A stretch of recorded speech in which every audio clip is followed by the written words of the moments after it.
Iglesia, hoy quiero hablar contigo sobre cubrirte de su polvo. Y aquí me refiero a lo que en tiempos de Jesús se hacía y aún es costumbre judía que todavía se hace. Y cuando hablamos de cubrirnos de su polvo, aquí estamos hablando de los rabinos siendo maestros y maestros de la palabra de Dios. Y estos rabinos, ellos tienen y tenían discípulos, estudiantes que estudiaban lo que ellos estaban enseñando. Y estar cubiertos de su polvo es decir que el rabino deseaba que esos discípulos caminaran tan cerca a él que el polvo que él estaba criando les pudiera caer a ellos. Es decir, que ellos caminaban tan cerca a él que ellos podían observar su forma de vivir, su forma de hablar, su forma de actuar.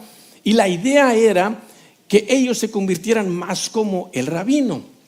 Y esto Jesús nos lo dice, y de acuerdo como lo relata Marcos, nos dice esto: designó a 12. Aquí está hablando de Jesús cuando él llama a los 12, a quienes nombró apóstoles para que lo acompañaran y para enviarlos a predicar y ejercer autoridad para expulsar demonios. Aquí dice que Jesús los llama para que lo acompañaran. Acompañaran quiere decir que caminaran con él, que pudieran observar lo que Jesús estaba diciendo, cómo Jesús lo estaba haciendo, cómo Jesús lo estaba viviendo, que ellos miraran, que ellos observaran, que ellos aprendieran. ¿Con la intención de qué? De que después Jesús pudiera enviarlos a que ellos pudieran compartir la palabra de Dios y echar afuera demonios. Eso es lo que dice aquí. Esa es la relación entre un rabino y un discípulo. Hoy en día podemos decir tal vez entre un maestro y su estudiante, aunque no es la misma cosa, pero lo damos a entender un poco así, ¿verdad? ¿Cuántos de ustedes recuerdan el primer día de clases? Tal vez de kinder o de algún otro grado. ¿Sí? Yo te soy sincero, no recuerdo el primeritito día de kinder, pero sí recuerdo que los primeros días de mi primaria, los primeros años, no me gustaban mucho. Yo fui criado en el estado de California, aquí en Estados Unidos, donde se habla más inglés que español. Y el nombre Darío, aunque es muy famoso a nivel mundial, no es tanto en California donde hablan mucho inglés. Y las maestras, cuando decían mi nombre para tomar lista, ese primer día de clases decían David de León. Y yo decía presente, pero en ese momento tenía que corregirlas y decir no es David. Ellas pensaban que era un error, es Darío de León. Y a lo mejor tú tenías uno de estos y yo en mi clase había un muchacho que era muy burlón y se burlaba de mí por mi nombre, porque no era tan común. Y se reía de mi nombre y por varios años así lo hizo y hasta que ya no me molestó tanto, ¿verdad? Fui por terapia por muchos años para que se me quitara eso, pero ya no me molestó tanto. Ahora déjame te digo, ya de adulto cuando yo tomo la palabra de Dios, para mi sorpresa, mi nombre aparece en la Biblia. ¿No me crees? Daniel capítulo 6. Y no nada más cualquier nombre, no, dice el rey Darío, para que veas. Es lo que dice ahí. Entonces Dios tenía un plan para mí cuando me pusieron Darío.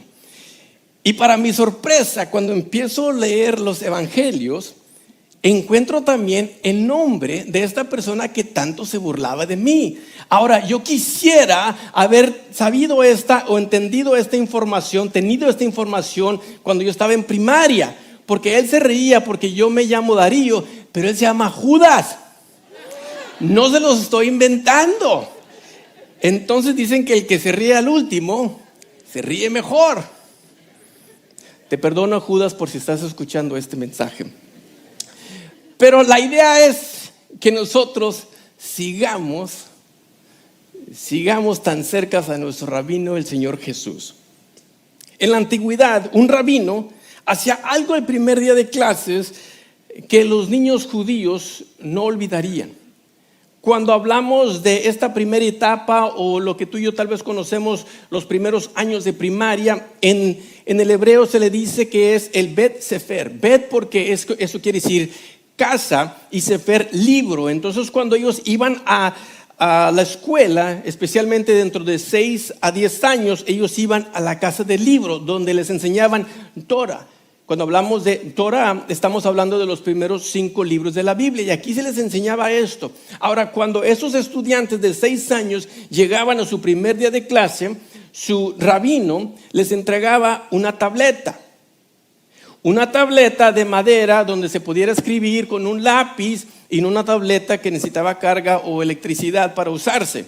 Muchos de ustedes que nacieron después de 2000 tal vez no entienden eso, pero antes había aparatos que no se conectaban o no se enchufaban a la pared. Entonces se les daba una tableta. En esa tableta, para esto, el rabino ya había escrito el abecedario hebreo y algunos cuantos versículos claves que ellos iban a aprender.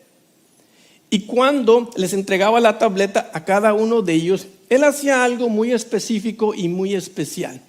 Él tomaba un poco de miel y pasaba por enfrente de cada alumno con su tableta y les vaciaba un poco de miel. Ya cuando todos tenían su miel, él les decía, ahora quiero que lamban esa miel.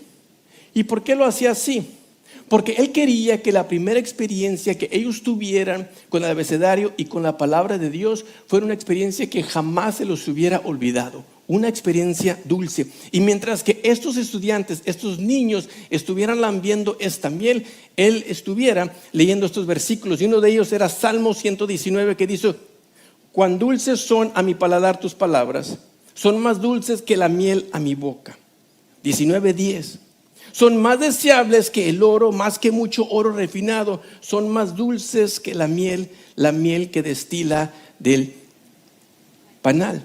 Mientras que ellos estaban lambiendo esto, él estaba recitando estos versículos sobre ellos. Y Ezequiel es otro versículo que él recitaba y dice, hijo de hombre, cómete el rollo que te estoy dando hasta que te sacies. Es decir, cómete la palabra de Dios. Y yo me lo comí y eran tan dulce como la miel. Y él quería que lo primero que estos niños aprendieran es que la palabra de Dios es dulce. ¿A quién se le iba a olvidar el primer día de clase cuando la maestra, el maestro, el rabino te da miel para que comas? Y esa era la idea. Y tú sabes que para cuando estos niños cumplían 10 años, ellos ya se sabían los primeros 5 libros de la Biblia de memoria. Un reto para nosotros los adultos. Pero estos chiquininos se los aprendían. Ahora, la segunda etapa, estamos hablando ya de 10 a 14 años, se conocía como Bet Talmud, que quiere decir casa de aprendizaje. Y en esta edad, ya que se hubieran aprendido estos 5 libros de la Biblia, ahora se les enseñaba sobre los salmos, sobre los proverbios, sobre los diferentes profetas. Y se les enseñaba, pero no solamente para que ellos retuvieran la información, pero se les enseñaba de manera de que ellos aprendieran y entendieran lo que ellos estaban estudiando. A esto, ellos se les enseñaba el arte de hacer preguntas y buenas preguntas. ¿Por qué? Porque cuando tú empiezas a hacer preguntas, empiezas a desarrollar aquello que has aprendido o has escuchado. Empiezas a informarte más de lo que estás estudiando y por qué lo estás estudiando. Ahora, esto era entre la edad de 10 y 14 años. Y se me hizo muy interesante estudiando para este mensaje que hay un versículo de la Biblia donde nos dice específicamente la edad de Jesús y lo que él estaba haciendo.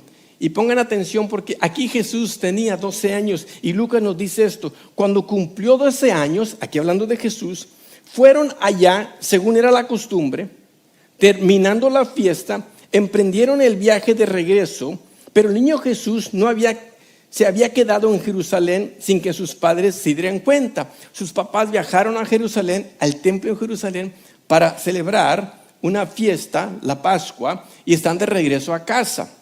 Y dice la palabra, al cabo de 3 días lo encontraron en el templo. A Jesús se les había olvidado allá. José y María se dan cuenta que no traen al chamaco con él. ¿Tú crees? O sea, Dios te da un trabajo. Échale un ojo a mi hijo, que no se les vaya a perder. Se les pierde. Pero bueno, dice que a cabo de 3 días lo encontraron en el templo. Ellos regresan, lo encuentran en el templo, sentado entre los maestros, escuchándolos y ¿qué? Haciéndoles preguntas. Jesús a sus 12 años, él aquí estaba aplicando algo que tal vez le había enseñado su rabino. No nos dice la palabra que él fue a la escuela. Y creo que si yo hubiera sido un rabino de Jesús, como que muy intimidante, ¿no? Tenerlo en clase. Porque antes de que termines de tú preguntarle algo, él ya te sabe la respuesta. Él te sabe todo de tu vida. Y me imagino que Jesús, si fue a la escuela, siempre sacó 100. Era el preferido tal vez de su clase, era tal vez el estudiante de honor. Pero la idea es, iglesia, que tú y yo nos acerquemos a la palabra de Dios. Y la semana pasada te animamos a que juntamente con tu iglesia tú tomaras tu Biblia y que tú leyeras a través de estos 4 primeros evangelios en el Nuevo Testamento durante este verano. ¿Con qué intención? De que tú aprendieras más de los discípulos, pero que tú aprendieras más de Dios y su palabra, que tú aprendieras más de Jesús. Y una cosa que tú y yo creo que podemos aprender de estos jovencitos en esta etapa es que debemos de hacer preguntas mientras que tú y yo leemos la palabra de Dios. Así tú y yo podemos retener más información y entender qué es lo que estamos leyendo. Ahora podemos preguntar cosas como ¿quién? ¿Quién dijo esto? ¿Qué es lo que significa lo que estoy leyendo? ¿Cuándo? ¿Cuándo en el tiempo de la historia pasó esto? ¿Dónde? ¿Dónde fue que pasó esto? ¿Y por qué?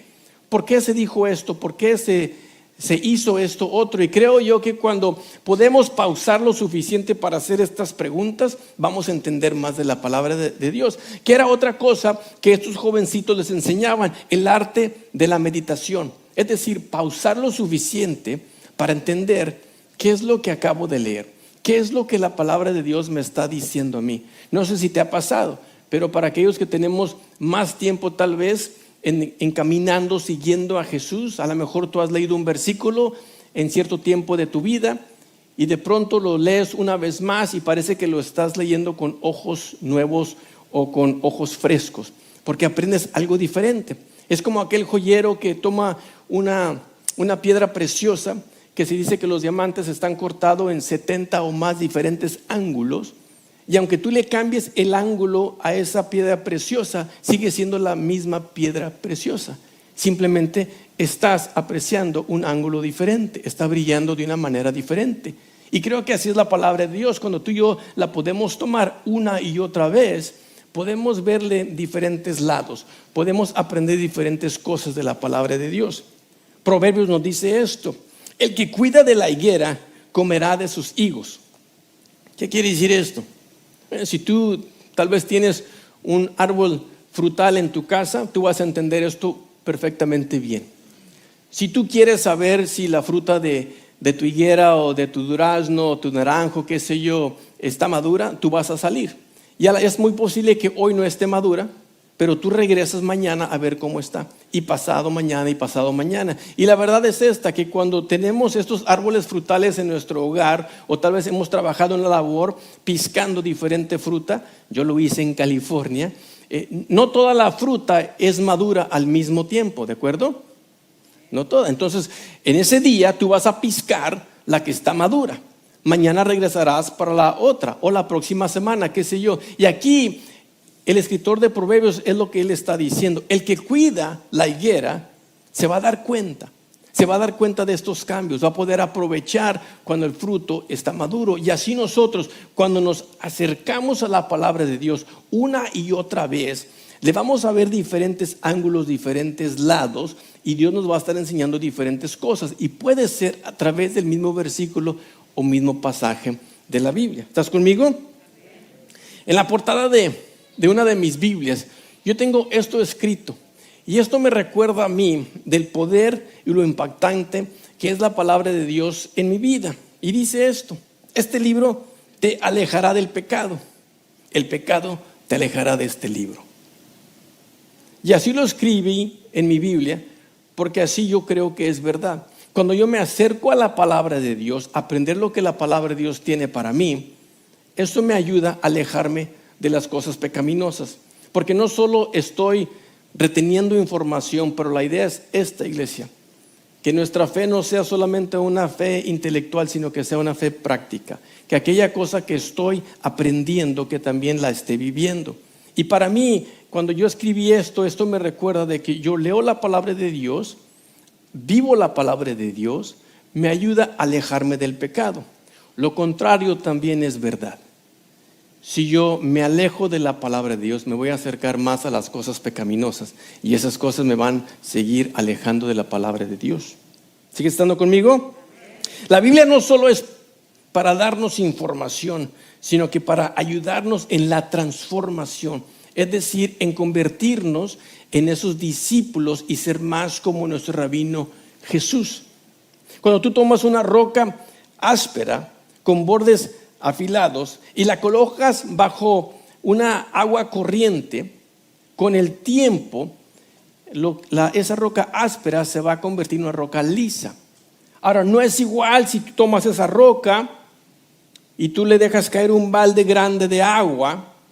En un instante esa roca no se va a hacer lisa, pero con el tiempo se va a ir alisando y alisando. Y es lo que pasa con nosotros. Unos dicen, es que ya leí la palabra de Dios de punta a punta. Bueno, no es como una novela que simplemente la vas a leer. La otra pregunta que debemos de hacer es, ¿la palabra me ha leído a mí? Es decir, ¿la palabra ha hecho un cambio en mi vida? Y si no, tal vez debemos de una vez más retomarla y tomar una nueva pasión para ella. La tercera etapa que se encontraba en esos jovencitos era Bet Midrash, casa de interpretación. Para esto ya tendrían entre 14 a 17 años.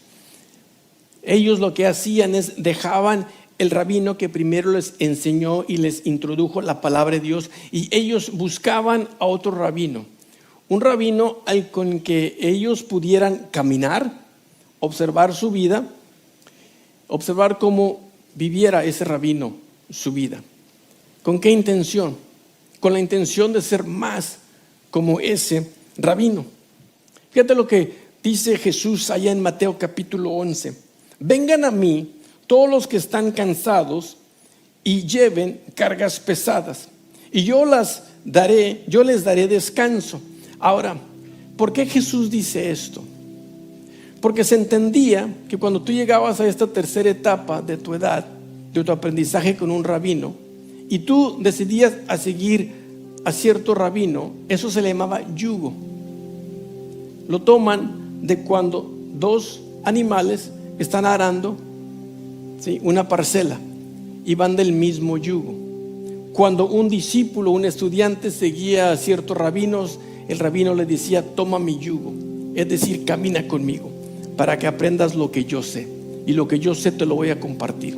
Y aquí Jesús le dice a todos nosotros, vengan a mí todos los que estén cansados y lleven cargas pesadas, y yo les daré descanso.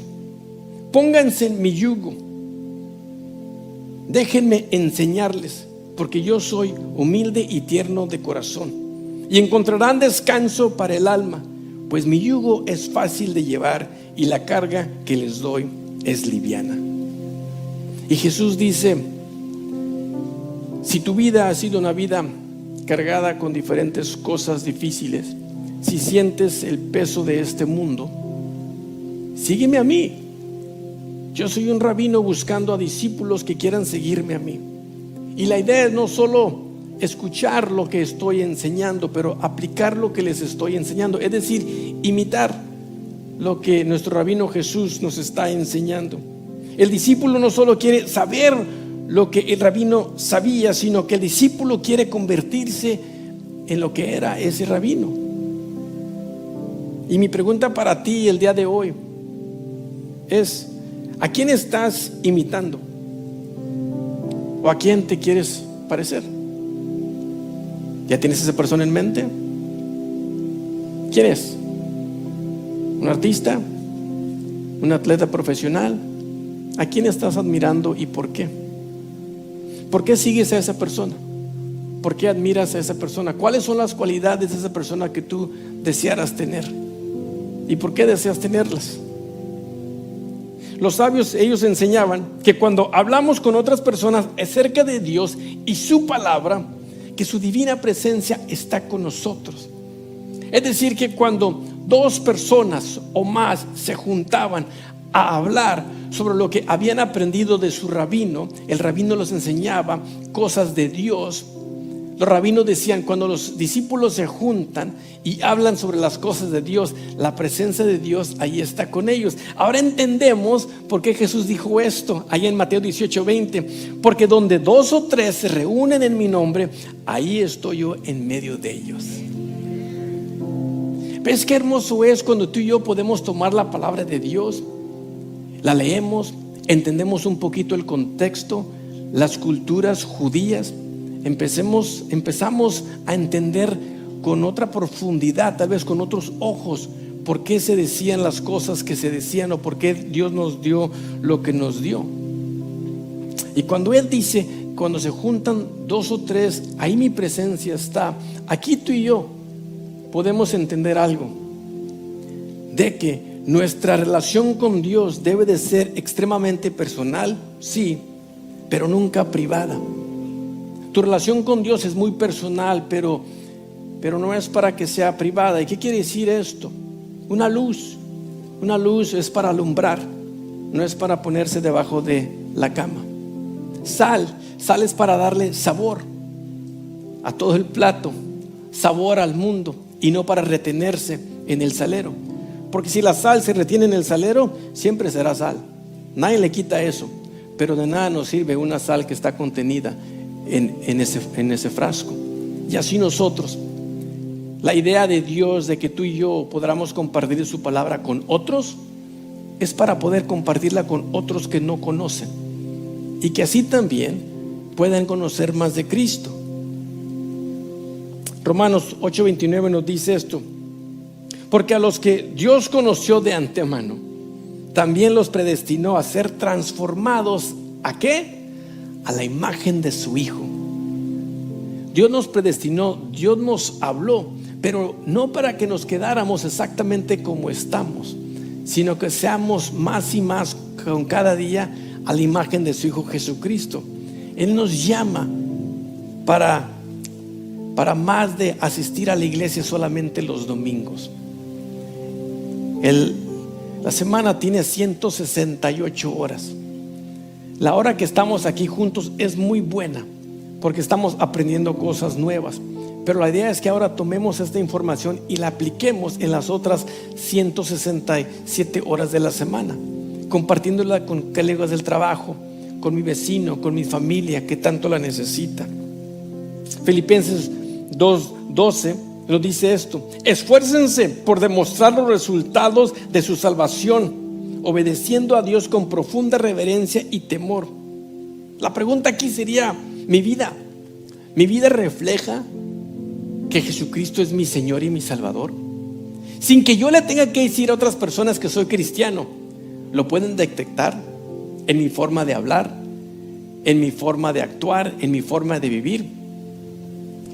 Si mis compañeros del trabajo, de la escuela, se dieran cuenta que soy cristiano, ¿les daría shock? O en realidad dirían: ya sabía eso de ti.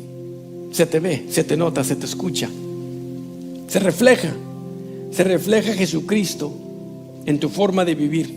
¿Pueden otros ver esa obediencia a la que nos está llamando su palabra? Y a lo mejor preguntas: Darío, bueno, esto lo hago, pero ¿hasta cuándo lo debo de hacer? Qué bueno que me preguntas, porque te lo voy a decir. Gálatas 4:19 dice: hasta que Cristo sea formado en ustedes. Es decir, este proceso de transformación hasta que Dios nos llame a su presencia, hasta que se pueda ver Cristo en nosotros. ¿Lo recibes, iglesia?